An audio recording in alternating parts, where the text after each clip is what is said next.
I think it's a massive opportunity. Cool place to be. TED, cool thing to be a part of. I'm ready to go. Let's do it. You see? Oh no. Straight away. A couple speakers have a lot of work to do on the talks. Okay, it becomes real. Artificial intelligence is learning. Tradition itself is a form of resistance. He's extremely sick today. I'm so worried. I think there's a massive opportunity there. Sorry. Those top spots are Quite close, quite tight. And the winner is...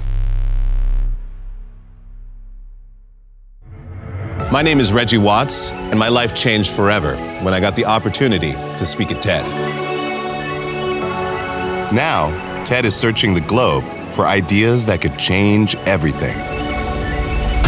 9 TEDx events around the world, giving a global voice to the unknown. 6 minutes that can inspire, motivate, and change their lives forever. But that's not all. Coached by an expert panel, one lucky speaker will be surprised with the opportunity of a lifetime. It's just so exciting. Wow! Woo! This is exactly the opportunity to reach out to millions of people. It's the biggest stage in the world. It's bigger than any dream. There were a bunch of people that were reading their scripts. Small batch lines. There's a lot of work to be done. No content notes. Can I start again? This cannot. It blew me away. I'm really sorry. It's so big. This is the TED Idea Search.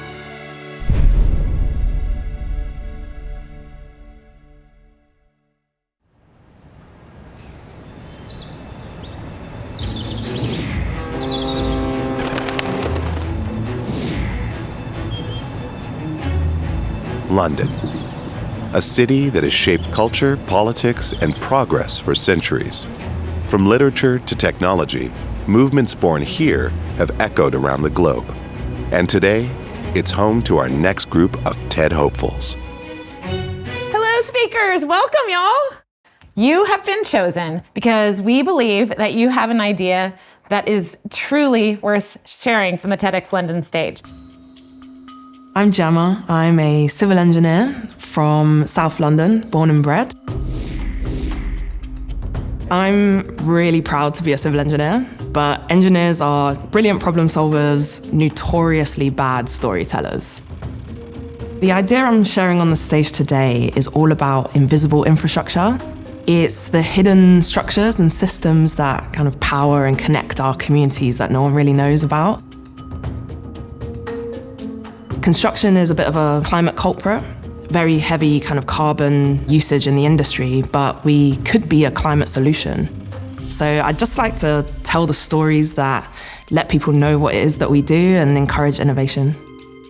You've each been chosen as part of a global idea search. All of you will take the stage here, but what you don't know is that one of you will be chosen to go on and take the stage at TED in Vancouver. This is where talks are seen by millions of people, perspectives are shifted, movements are born, and lives are changed. No. The moment when Kelly told us that one of us is going to Vancouver it still has not sinked in, to be honest. I think it's a massive opportunity, man. I think that Vancouver, cool place to be. TED, cool thing to be a part of. The opportunity to get to speak at TED in Vancouver, that would just be amazing. I think it's such a massive, massive stage. So you're gonna have to really bring it tomorrow. You'll have to give the talk of your lives. No big deal. Why TED? You know, I've been dreaming about doing a TED Talk for many, many years now.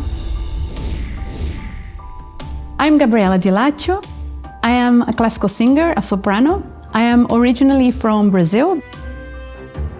My idea is to show the world how many women in music have been invisible through the history. I'm also the founder of the Donne Foundation, which is a foundation that amplifies women in music from past and present. Now, with artificial intelligence, if we do not fix this silence now, machines will just perpetuate this for the future. I really hope I can help to amplify not only the women from the past, but also the women of today who are still finding difficulties into finding their own space in the music industry.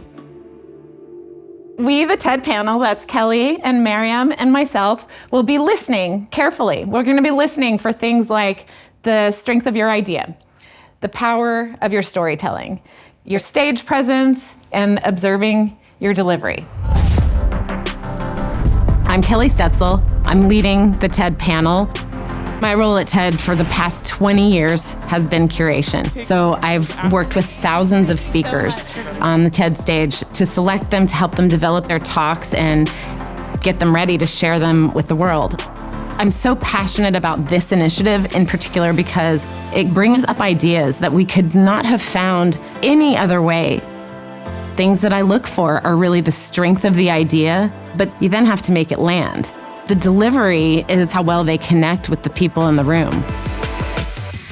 My name is Kelly Shu. I run TED's YouTube channel, so anything that gets distributed on TED's YouTube goes through me first. I always believe that content is king, and so if it's a great talk and it's great delivery, it will do well, but selfishly, I'm always looking for a really concise way to present it to people. I plan to bring my knowledge of what I think our audience enjoys. You can honestly have an amazing talk in person, but sometimes on the screen, it's not as intriguing as it was in real life. I'm a sucker for an inspiring TED Talk that just makes me feel like there's hope again.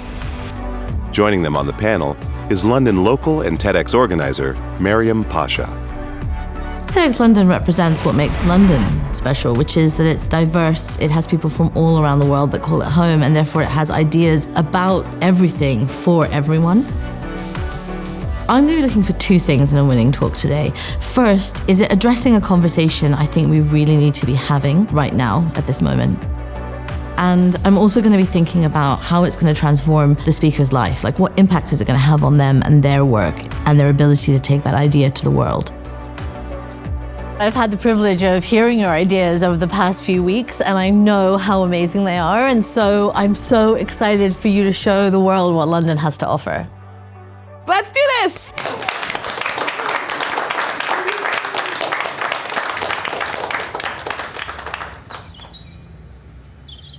Stepping on to the TED main stage really is the opportunity of a lifetime. It has hosted some of the world's most influential visionaries, leaders, and architects of the future. We have a long way to go in front of us.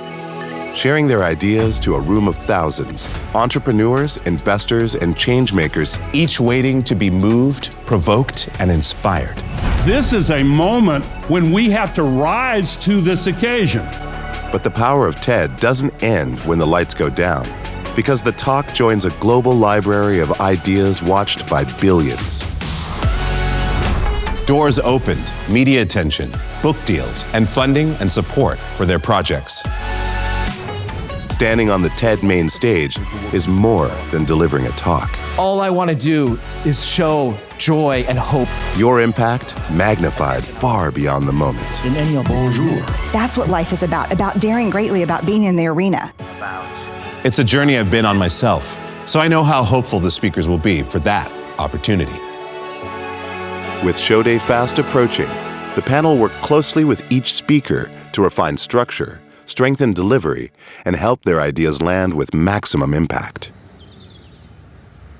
I'm just going to tell you how this is going to run. You'll get up here, you'll run your talk. There's a countdown clock right here. There is what we call a confidence monitor behind that, so you can see your slides. We're going to do it as much like we can on the day. For those of us watching who are not standing up here, let's just be the audience that we hope to see, really eyes on the speaker. Let's fully engage. Let's just really practice being great audience members and great support for each other.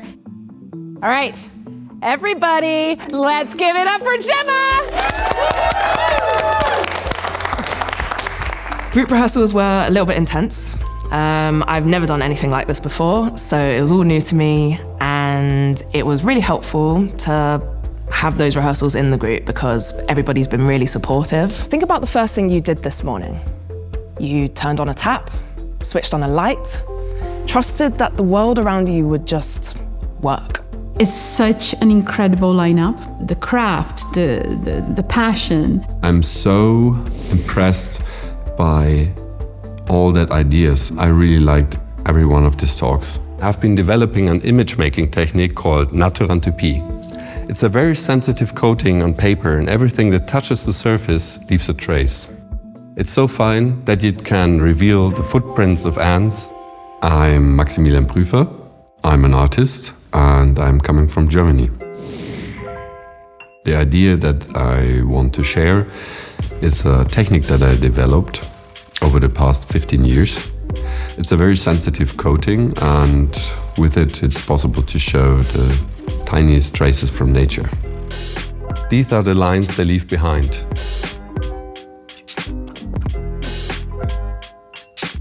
I don't know. The biggest fear was the language barrier. Everybody around me is a native speaker, and I haven't felt that I could express myself in English like in German. And do we, similar to them, also create collective pathways through parks or through what we call culture? This talk is beautiful. Your words are beautiful. You just did that not in your first language. I love it. I think Max's talk really just like intersected so many different topics. He had science in it, he had art in it, and like he also had like humanity in it. For the people who live in Kuala Lumpur, Malaysia, heavy rainfall is common and potential flash floods are a serious threat. Gemma, who spoke first and talked about the hidden systems in buildings and cities, was just stunning. Hidden below the city, a motorway tunnel that not only diverts 30,000 cars a day to combat traffic congestion, but also transforms into a giant stormwater channel. You make mistakes, people give you feedback, you learn from it. It's really helpful to be in that kind of environment. The group around me was super encouraging. If you're anything like me, you've probably asked yourself the question, how did we get here? You see, oh no, straight away. How did we get here? All of the data, all of the data? Or it points in the same direction. You're like, yeah, all of the data, all of the data, all of the data points towards the same thing. Now I'm lost. The ways we police, we tell our men and boys to open up.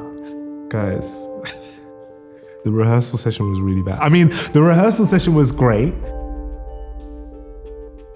It was bad, I bombed bad. My name is Ben Hurst. I am the Director of Facilitation at Beyond Equality, which is a gender equality charity. The idea I'm sharing today is about, I guess it's a question, which is, are we misdiagnosing the manosphere? I would describe the manosphere as like a collection of forums, websites. A lot of it is like anger, bravado, and maybe in some ways unmet needs. And I feel like most people want to be good people. Most people, when they're given the opportunity, will arrive at good conclusions for themselves. I kind of just want to shift that dial a little bit and move us a bit more towards like caring, because I think caring is the way to solve the problem. Nah, I'm gone, sorry. I made it far though, that was good. Thanks guys, stop. Oh, it's good. It was easy, no problem, honestly, it's chill. Ben still had a lot of his talk to learn. I think we also have some wild cards and people who have homework, and we're gonna see what happens tomorrow. I feel like anything could happen.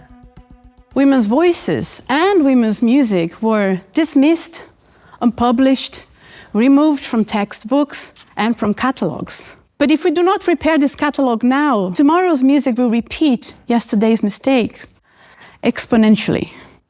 AI is learning. Let's teach it to remember the sounds of all of us. Thank you.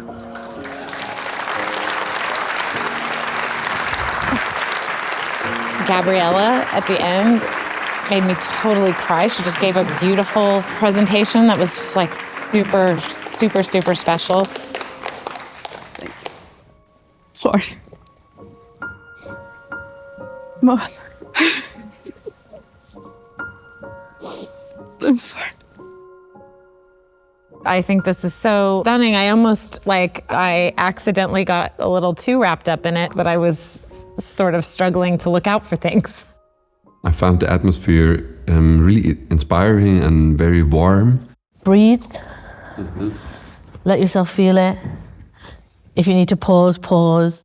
They told me to slow down a little bit when I talk about myself. You rush it because you don't want to talk about yourself. I know.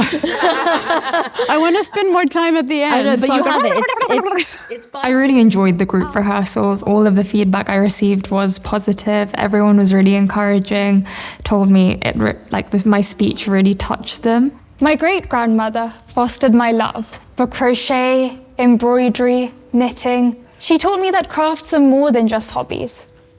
They tell a story. I'm Nynisha. I'm currently a third-year medical student at Cambridge, but I'm really into crafts and I always have been. So my idea revolves around how crafts, particularly crochet, they tell a story and they're important legacies, and how throughout history they've often gone unseen and unheard. And I just want everybody to understand that there's so much more behind the scenes that is ready to be explored. I still remember, as a child, whenever I would visit, I would run up to her and ask her, "Nani, what will you teach me today?" When she passed away earlier this year, it broke me a little. But the first thing I did was pick up my hook and yarn. We often hear about art and community, and hers was specifically about crafting, and that was a take that I've never heard before. So beautiful. Beautiful. No content notes. All of our talks are so different, but we're all in the same boat trying to prepare these really short TEDx talks. We've all been there to support each other, which has been really, really encouraging. Amazing. Okay. Beautiful. Thank you.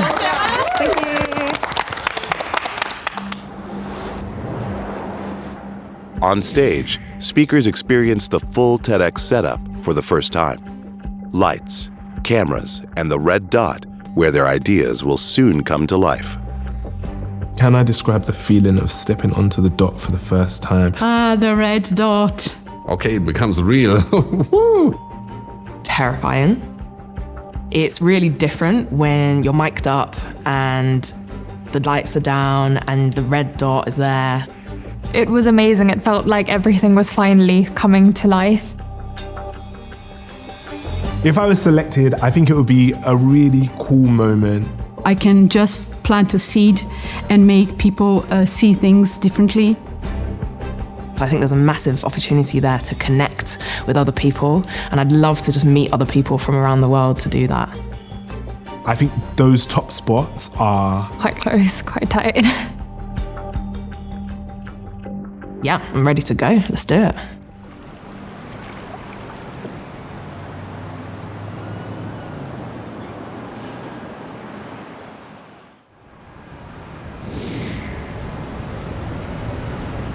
Morning breaks in London. As today, preparation turns to performance. As the red dot awaits. Who gets nervous before they go on stage? Who feels their heart race? Yeah, oh, some are really pros. Yeah. They love it on the stage.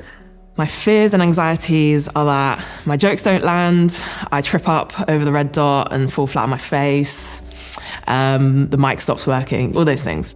Very often our brains are buzzing and it's hard to concentrate. We've got a million thoughts in our head. My fears and anxieties are everything.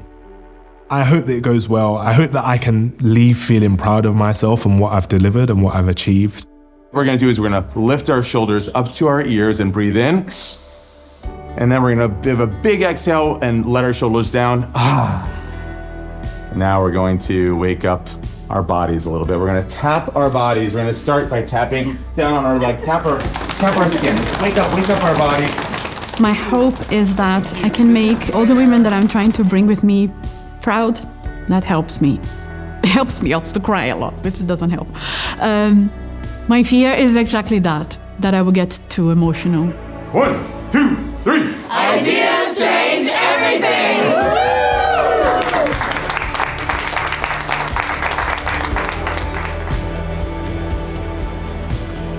I think It's such an important message to be shared, and I'm so grateful that I get to share it here today, but to be able to spread that globally, I think it would raise so much awareness.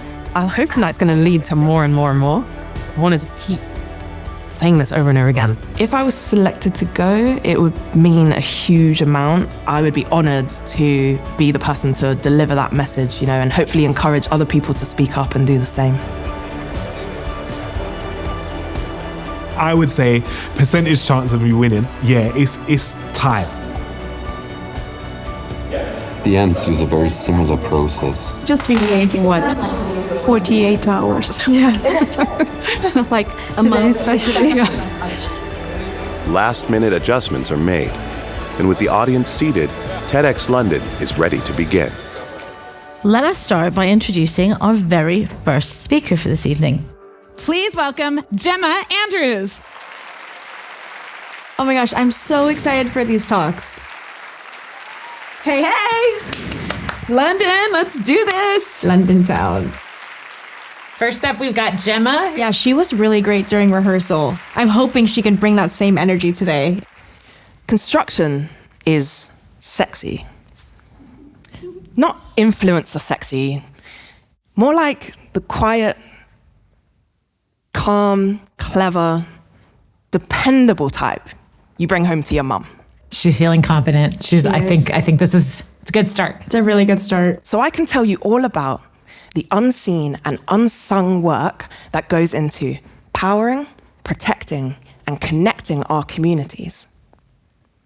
But I can also tell you this. The construction industry is responsible for 34% of global carbon emissions. Is the solution to stop building? No. The challenge and the opportunity is to build smarter. Her passion. I know, she's a great speaker as well. Deep under Lake Ontario, icy water is being drawn up from 80 meters below the surface. It's pumped through giant pipes, looping silently below the city, cooling offices, hospitals, even data centers before returning to the lake. It's called deep lake water cooling, and it uses 80 to 90% less electricity than conventional mechanical air conditioning. Every year, it saves about 90 million kilowatt hours of energy. That's the same energy it takes to boil a kettle 500 million times. In the UK, we call that Monday morning. The way she simplifies that measurement into terms we can understand makes this so relatable. We need a big drive towards efficiency, cutting carbon, and reducing waste to ensure that construction isn't a climate culprit, it's a climate solution. Because the more we share these stories, the more we inspire the next generation to build even better. Thank you. Listen to the audience go crazy. Come on. People loved it. She's definitely one of the top people that are in my mind right now, but there's so many amazing people in this program. We're just gonna have to see how she stands up. She came in right on time as well, and delivery-wise, that was absolutely perfect. Because I think it's such a beautiful talk, and you don't kind of expect, or I don't expect, a beautiful talk about engineering. Yeah. I feel relieved. To be able to do that on a bigger global TED stage would be even more awesome, even more fantastic. Oh, now we get to hear from Max, our artist friend. Yes. Who's developed this really beautiful technique for these special prints. He was one of my favorite from yesterday, so I am hoping the best for him. I know he's extremely sick today. Oh, Kelly, I just saw him backstage. He is like, his head is down, and I'm so worried. I hope that he's like gathering his strength right now, because he is gonna need it to really give the energy when he gets up there. It's so important. When I was a child, lying in the meadow, I saw a small frog right in front of me. We both stared at each other through the blades of grass. In that moment, I became completely absorbed by one simple question. What does his tiny fingers feel like? So because I knew the tongue can magnify objects, I came up with this wonderful idea and put it in my mouth. I could feel his tiny hands gripping the sides of my tongue as if he was afraid I might swallow him. Suddenly my mother came around the corner, froze, and gave me that face, the one reserved for moments like this. I looked back at her, sheepish, slowly opened my mouth, and the tongue-rider frog jumped out. With these stories, the descriptive words make all the difference. I'm an artist, and for over 15 years I have been developing an image-making technique called naturantopie. It's a very sensitive coating on paper, and everything that touches the surface leaves a trace. It's so fine that it can reveal the footprints of ants, the wing beat of a moth circling around a light bulb, trails of snails. I built different machines, carried out hundreds, sometimes thousands of tests and experiments to make visible and to highlight the character and beauty of the creatures and phenomena revealed through this technique. These are the lines they leave behind. Chemical path full of information. And which kind of communication and connection emerges through this? Like here where two ants under an upside down bucket respond to each other's scent trails even in the absence of the other. These are thousands of tiny footprints from ants. Out of a shapeless fog, a trace begins to crystallize. Like an ant trail appearing out of nothingness, like a lightning that connects the nest with the food source. The ants use a very similar process on a basic level to what happens in our brain. Through repetition of signals, they build structures that are, on one hand, highly intelligent, on the other show how deeply rooted this pattern can become.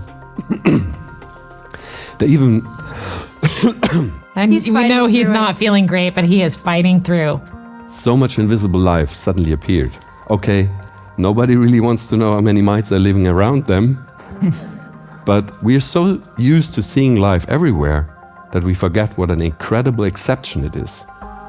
Because without nature, without a single cell, a bacterium, or perception, would the universe even exist? He also is bringing our awareness to things we don't notice. And I feel like it might make me look at the world differently. Once we realize that wonder, that we are a part of it, and understand what a true miracle life really is. Thank you. That came in at 5 minutes. Audience loved it. I mean, that was just really a stunning talk. I know. To me, that's almost like a perfect talk.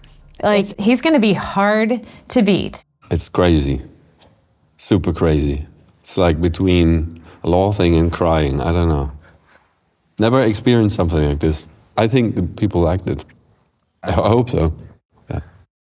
Okay, now we're going to hear from Ben, who has a talk about the manosphere and navigating it.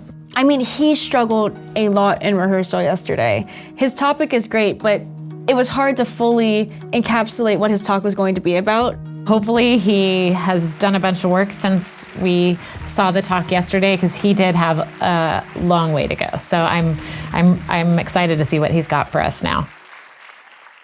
If you have spent any time around young men or boys, you've probably heard of the manosphere. People know it as a dark corner of the internet where influencers preach strength without empathy or dominance without compassion. And if you're anything like me, you've probably asked yourself 2 questions. Number 1, what is wrong with these guys? And number 2, how did we get here?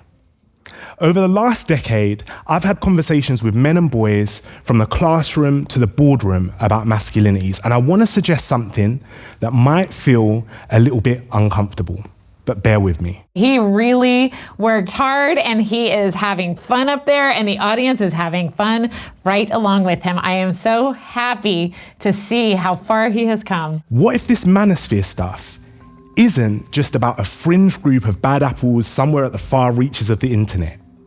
What if this is about a generation of men and boys who feel unanchored, unseen, and unheard? Now, over the last decade, I've been using something called the ALEC model. It's a simple conversational framework which has 4 main points. Number 1, asking. Number 2, listening. Number 3, encouraging action. And number 4, checking in. Now, when we begin to do these things, we see things begin to shift. Young men and boys begin to reimagine what masculinity can look like for themselves. Strength and gentleness, ambition and empathy. So maybe the manosphere isn't the disease that we all think it is. Maybe it's just another symptom, a cry for connection in an age of disconnection. And maybe we need to stop asking what's wrong with our men and our boys. And we need to start asking, what do our men and our boys need from us? Thank you. Good job, Ben. You crushed that. He totally pulled that out of the bag. There was like not a single mistake or anything. It was just like perfect and so like gave everyone the feelings. The audience loved him. And this topic is so important. I think it's on a lot of people's minds. I think that's true. He will not be the first person to talk about this. Is his perspective on it fresh enough? Bro, I feel relieved. I'm so happy that it's over. I'm so happy that it's done. Yesterday I was freaking out because I was like, this is really bad, but that was cool, yeah. Now we have Nynisha with her talk about the importance of crafts. I remember this being very sweet and endearing yesterday. It's a nice personal story, but also mixed with the importance of craft in history. Yeah. For a topic that might not seem super emotional on the surface, she was really able to hone it in yesterday. She had almost everyone there in tears. So I'm really curious to see if the audience gives that same reaction. Stories can live in unexpected places, and a handmade object can hold memory just as powerfully as a book or a monument. Across cultures, crafts have shaped history and preserved identity. There are stories of African American communities using quilts to secretly guide people along the Underground Railroad. Or in Japan, where sashiko stitching was used as a medium for storytelling. She's got the personal, she's got the depth, the concrete examples. You cannot dismiss craft. Like it matters. It matters. This is not a lightweight talk. These works use craft to challenge the boundaries and expand the horizons of what storytelling can be. Tradition itself is a form of resistance. Every time a grandmother teaches her granddaughter how to crochet, she quietly defies a world which once said, "These skills don't matter." So I want to leave you with this. Look back at your own family's traditions as vessels of meaning and heritage. Maybe your grandfather painted, or maybe your mum collects stamps. Whatever it may be, these are your family's autobiographies. And if we start to see these small traditions differently, how may that change how we see the world? When I wrap myself in this blanket, it is no longer about just keeping warm. It's about the memories and the stories it holds. All of us in this room are weavers. Weavers of love, memory, and meaning. The question is, what stories are you weaving? Thank you. Her talk is like great to me. It's beautiful, and she really did deliver it so well. She knew exactly what she wanted to say and how she wanted to say it, and she said it with such deep authenticity and care. For me, the question is going to be, from a number of strong contenders, how does this talk stack up against the others in terms of, you know, the impact that it can make and the strength of the idea?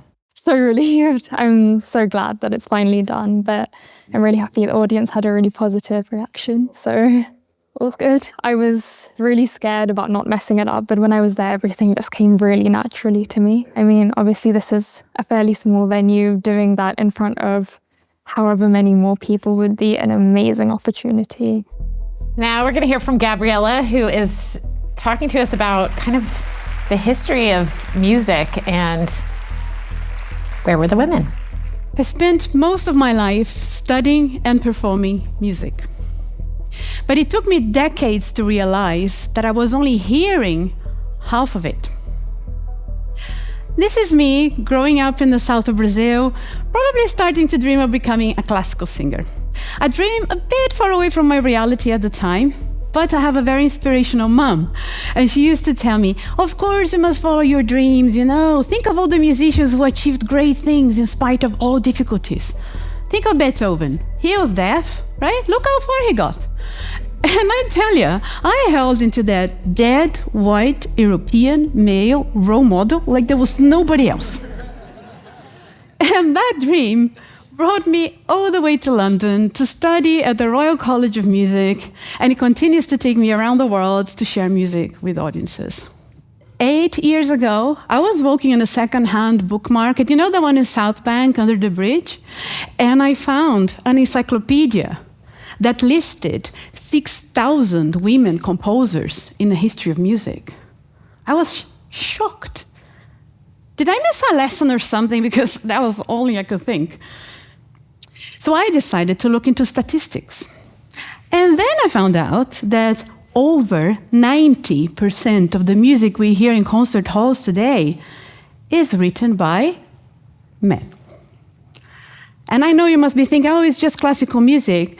But when you look at other music genres, you can see that nearly 90% of the music we hear is also written by men. I like that she brought in the current environment of music, the current problems within music, because people would think that this is just like a problem back then. Did you know that? No. So surprising to me. Oh. For centuries, you know, women's voices and women's music have been dismissed, unpublished, removed from textbooks and from catalogs. And now, AI is learning from that same silence. AI tools are already generating new music based on our current musical catalog. But these systems don't choose music by quality. They learn from the available data, and our musical data is biased, is missing half of humanity's creativity. If we, you know, everybody's racing to protect our copyrights. Please continue. But if we do not fix this catalog now, the music of the future will repeat yesterday's mistakes exponentially. Some good news. You know, there is still time and ways to recover some of this silence. A lot of this music still survives in archives, in manuscripts, in libraries. And those are all voices who can teach both people and machines. You know, I continue to discover so much beautiful music, incredible stories, and some amazing women. That must be amazing for her to be on this journey of discovery, like just really unearthing these voices. Ilse Weber was a poet, a singer, a mother, who was imprisoned in the ghetto of Theresienstadt during the Second World War. As she was there, she wrote songs to entertain the elderly and the children. She sadly died in Auschwitz, but a few of her songs survived. This one is a lullaby, and it's called Vigala. Vigala, Vigala, Vajor, der Wind spielt auf der Leier, spielt so süß im grünen Ried, den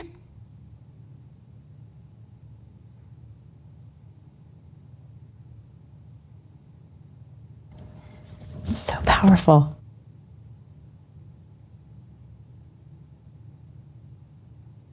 Artificial intelligence is learning. Let's teach it to remember the sounds of all of us. Thank you. There's so much conversation around AI, you know, right now. But this is something like, it's so human. Bringing the truth about history into AI, and she's doing this work too. Her talk makes you think about what other things haven't been recorded and then how AI will exacerbate that. Oh my God, I'm really, really happy. I think I did my best. Nothing wrong happened. I almost didn't cry, but just at the very end, I got very emotional. From bold new thinking to deeply personal stories, each talk adds to a powerful evening of ideas watched by a highly engaged and curious London audience. It was outstanding. I really enjoyed it. I'm walking away feeling inspired, deep, meaningful, and powerful. Personally, the one that stood out for me the most was Ben Hurst. I just loved how he talked about, instead of thinking about what's wrong with men and boys, let's think about what they need. Gabriella, completely took my breath away. I had that moment at the end where she wasn't singing and I just went, My favorite speaker, who was the first person, she was a civil engineer, Gemma. And I just thought it was incredible how, she could connect so deeply to our day-to-day lives while telling us something completely new. I loved the artist with the special paper, Maximilian, something I'd never imagined before. That's the joy of a TEDx talk, is those I never thought about that. But now, the hardest decision of all is left to the TED panel. Which idea has the clarity, originality, and power to make it to the TED main stage? Wow, y'all. How incredible was that? Amazing. They just all did such an incredible job, and they came so far just in 24 hours. It's amazing. It's gonna be tough, y'all. My least favorite. This is the thing I've been looking forward to the least. It's gonna suck. But we have to make a decision. Let's get going. Gemma. Her delivery and knowing what she was gonna say, it was perfect. She was 100% on script on exactly what she wanted to say. I just wondered if this is a talk for Vancouver. Her whole takeaway was kind of think about this stuff more. Maybe that takeaway wouldn't be strong enough for Vancouver. Maximilian. I love Max. We love Max. I think this was a stunningly beautiful talk. This to me is one of those that has so much awe in it. He's doing this in a language that's not his first language, and he's sick. It's kind of incredible. The only reservation I have is what's the idea in it? He's showing his work, and I just question what the idea is that we can take away from it. Ben. The most charismatic person ever. Basically, I just think this is such an important conversation. Adolescence was such a moment here in the UK. Everyone was talking about it, and I think the question was, what do we do? Also, huge improvement from yesterday when he didn't know his talk at all. Yeah. He is not the only one talking about this, and there are other people talking about it in a similar way. Nynisha. I think it's such a beautiful approach to art and resistance and art and belonging and all of the things. And she approached it so well. Is it the biggest idea? Is this an idea that truly could make global impact? Gabriella. Yeah. Oh my God. People cried and people cried. We cried in rehearsal. Yeah. And I feel she also added some of her own flair today. I heard a couple of tidbits that I didn't hear yesterday in rehearsal that really connected her with the audience. When you think about the performance aspect of a TED Talk and the delivery of it, that ending she gave, she took a risk with it too, right? Because you never know, is the audience going to get it? Are they going to feel what you feel about it? And they got it. Maybe thinking about it now, should she have talked more about that database? Should she have gone into the and what of it? Did she go far enough on that? All right, well, that was really tough, y'all, but I think we've made the right decision. Let's go tell him. Let's do it.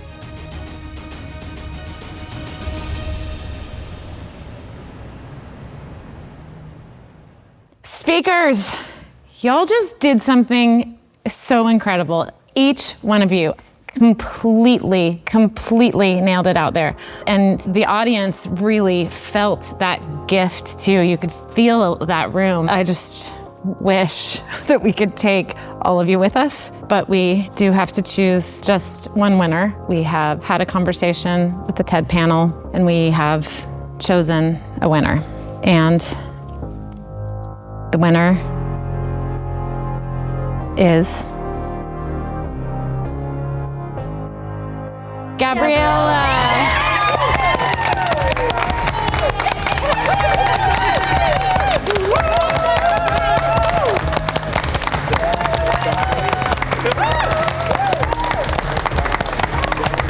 I still don't believe it. I think it's going to sink in tomorrow for sure, or in the next weeks. So excited for Gabriella. She gave this talk. It had this really sort of surprising, powerful, beautiful ending, and it massively connected with everyone in the room. Her delivery was just incredible and something that no one was expecting, which was really cool to see. The Vancouver community is made up of a lot of people who work in tech. When Gabriella gives this talk in front of that community, it has the potential to make a giant amount of impact. I never decided to do this for me. I wanted to bring all these women with me and to actually just plant a seed, you know. Thank you so much.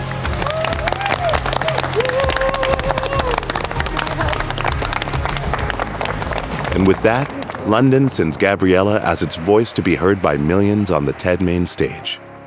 But the TED Idea Search continues. Next, we head east to a city built on food and the future, Singapore. It relates to the seashell. No. Oh, it doesn't. And this is pre-AI, so it's true story, yeah? That's a big idea. My brain was like, whoa.